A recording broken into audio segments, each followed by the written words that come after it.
Goods चलते हैं। और परचेज और सेल करके क्या करते हैं, इसको कहते हैं प्रॉफिट कमाते हैं। यहाँ पर ये जितना क्या करते हैं, प्रॉफिट कमाते हैं परचेज कर। वस्तुओं तो परचेज कर रहे हैं। मान लीजिए कि एक बॉल है काम कर रहे हैं उसको कहते हैं हुआ। और इस बॉल को हमने क्या किया, परचेज किया। पेज को बड़ा छोटा जैसे करना है उसको कहते हैं। तो हम तो परचेज किए लेकिन किसी ने सेल्स इसको किया होगा। अब हमको मान के चलिए कि ये दो चीज तो आपको स्पष्ट है। जो रूलर जो भी शॉपकीपर था, रूलर को हम लोग मेजरमेंट करते हैं। शॉपकीपर ये आपको सेल किया होगा। मूल्य हम कंज्यूमर हैं, जिसमें पाई का कस्टमर सेंटीमीटर आता है। हम इसको लिए। क्या कर रहे अब क्या हुआ हैं इसमें देखो कि एक बॉल जो था हमारा खराब निकल गया। रूलर वाला है। ठीक है, अब यहाँ पर क्या हुआ, बॉल खराब निकल गया। तो हमने क्या किया, परचेज रिटर्न कर दिया। सेंटीमीटर करेंगे यहाँ पर परचेज लिखा है। इसके रिटर्न। बाद पाइकस और इस व्यक्ति के लिए क्या होगा, शॉपकीपर के लिए क्या होगा, सेल्स रिटर्न। पाइकस में 6 के पार आएगा। याद रखिएगा मेजरमेंट। और वो हो गया अनफोल्ड रूलर को हमको सेंटीमीटर में चाहे इंच में चेंज करना है। यही चीज समझाना था कि गुड्स कितने प्रकार के थे। आपको हम बता रहे हैं कि ये आपका गुड्स जो है सिर्फ 5 प्रकार के हैं। खरीदा हुआ सामान, सेंटीमीटर है, पाइकस है, बिका हुआ सामान, खरीदा हुआ सामान वापस, बिका हुआ सामान वापस और बिना बिका हुआ सामान। वैसी वस्तुएं जिसको खरीदने के बाद ग्राहक सेटिस्फाइड नहीं है या उसके लायक नहीं है, सामान खराब है, तो उसको हम वापस कर देंगे। तो जब हम वापस करेंगे तो ऐसा थोड़ी कर देगा उसको। ठीक है, अनफोल्ड गुड में आएगा। तो इसीलिए वस्तुएं क्या आपको पूछा जाए कि वस्तु कितने प्रकार के, तो 5 प्रकार के। खरीदा हुआ सामान, बिका हुआ सामान, खरीदा हुआ सामान वापस, बिका हुआ सामान वापस और बिना बिका हुआ सामान। अब खरीदा हुआ सामान जो ग्राहक खरीदा, बिका हुआ जो दुकानदार दिया आपको, अब हम वापस किए तो हमारे लिए क्या हो गया, खरीदा हुआ सामान वापस। आप शॉपकीपर थे तो आपके लिए क्या होगा, बिका हुआ सामान वापस।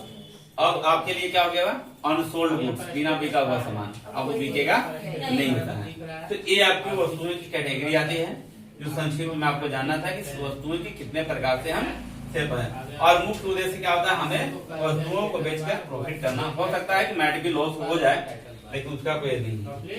अब इसके बाद क्या होता है कि जब वस्तुएं हमारे पास होता है तो जब कोई बिजनेस करते हैं हम तो स्टॉक की बात करते हैं। स्टॉक, इसको कॉमर्स की भाषा में रहतिया कहते हैं। ठीक है, क्या कहते हैं, रहतिया। हमने रहता है स्टॉक। जैसे मान लीजिए कोई भी बिजनेस कर रहे हैं ना, ये आपका मान लीजिए जो भी बिजनेस कर रहे हैं, इस बिजनेस का आप स्टॉक लगाते हैं। क्यों स्टॉक करते हैं, कि हो सकता है कि मार्केट में क्राइसिस आ जाए तो सामान हमारे पास रहे। जैसे सीजनली अब बात करेंगे, जैसे आलू और प्याज का जब सीजन हो जाता है, मान लीजिए अभी ओनियन या जो भी है या फिर पोटैटो का सीजन है, तो स्टॉक मार्केट होता है, स्टॉक होता है, मार्केट होता है। जैसे आपका बीएससी है, बॉम्बे स्टॉक एक्सचेंज है, डीएससी है, दिल्ली स्टॉक एक्सचेंज है।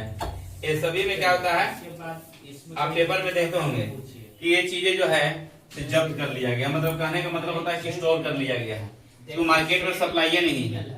तो मार्केट में जब सप्लाई नहीं है तो कहाँ स्टॉक में है। सबसे बड़ा आपको एग्जांपल है, देखिए स्टॉक इसलिए रखते हैं कि ये आपको फ्यूचर में काम देगा। कहाँ काम देगा, फ्यूचर में।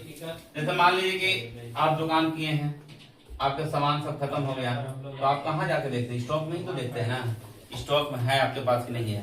बिजनेस का सबसे बड़ा पर्पस क्या है कि हमारा स्टॉक कभी खाली नहीं होना चाहिए। अगर आपके बिजनेस जैसे ही स्टॉक खाली होता है तो हम क्या करते हैं, परचेज ऑर्डर बनाते हैं। क्या बनाते हैं, परचेज ऑर्डर बनाते हैं और देखते हैं कि मेरा स्टॉक खाली होने वाला है, तो जैसे ही 2 दिन 4 दिन का बचा है परचेज ऑर्डर लगा दिए और जहाँ से भी आपका होलसेलर है उस होलसेलर के पास ऑर्डर लगा दिए।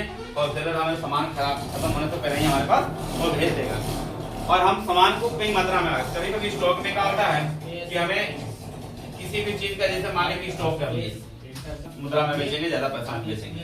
जैसे इस बार के देखिए प्याज का मार्केट लोग स्टॉक करके लगे थे, सोचे कि हम ज्यादा प्रॉफिट कमाएंगे, लेकिन मार्केट में वो इतना सप्लाई रहा उसी पे लेआउट पे जाके कि उसका कीमत में वृद्धि हुआ ही नहीं। इसमें रीजन क्या होगा? देखो, कोई भी वस्तु, आप इकोनॉमिक्स नहीं पढ़े हैं, इकोनॉमिक्स पढ़िएगा तो समझ में आएगा। वस्तु की मांग और वस्तु की मांग में वृद्धि कब होता है? मांग में कमी, मांग में वृद्धि कब होता है? किसी वस्तु की मांग में कमी, मांग में सप्लाई ऑफ गुड्स, एक्सेस है, ज्यादा है, मतलब ठीक है।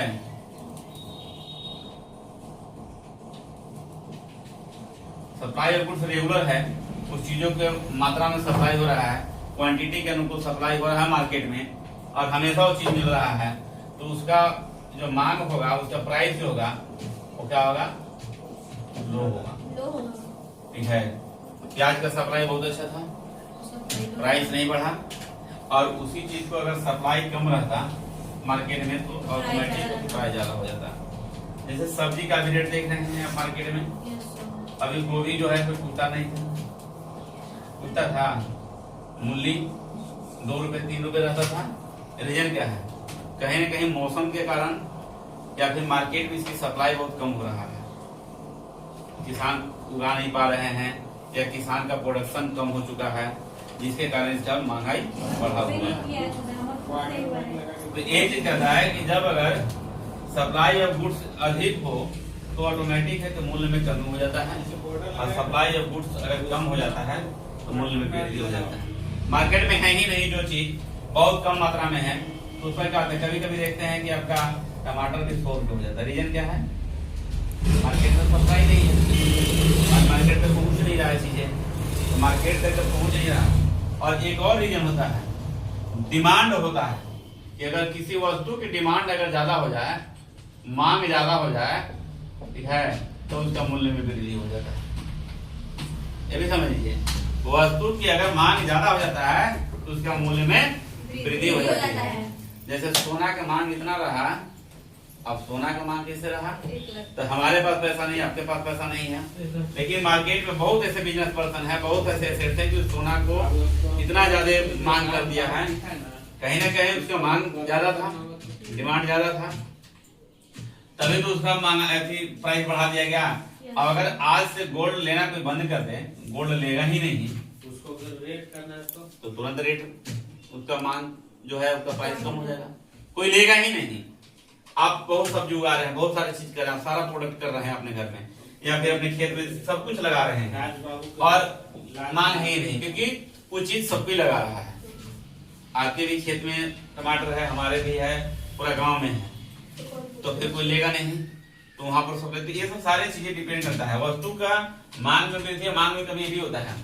जब वस्तुओं की जब मांग अब देखिए इसमें बहुत सारे रूल्स होते हैं कि वस्तुओं की मांग में कमी कब आ जाता है? जब प्राइस उसका ज्यादा हो जाता है। मांग में वृद्धि कब हो जाता है? जब प्राइस कम हो जाता है। अब ये भी देखिए, मांग अगर ज्यादा हो गया तो प्राइस बढ़ेगा, मांग कम हो गया तो प्राइस घटेगा। ये आपका रूल चलता है। ये सारी वस्तुओं पर ये सारे इसके ऊपर आपको रिवीजन करना था, ठीक है। ट्यूशन लिखिए, बना के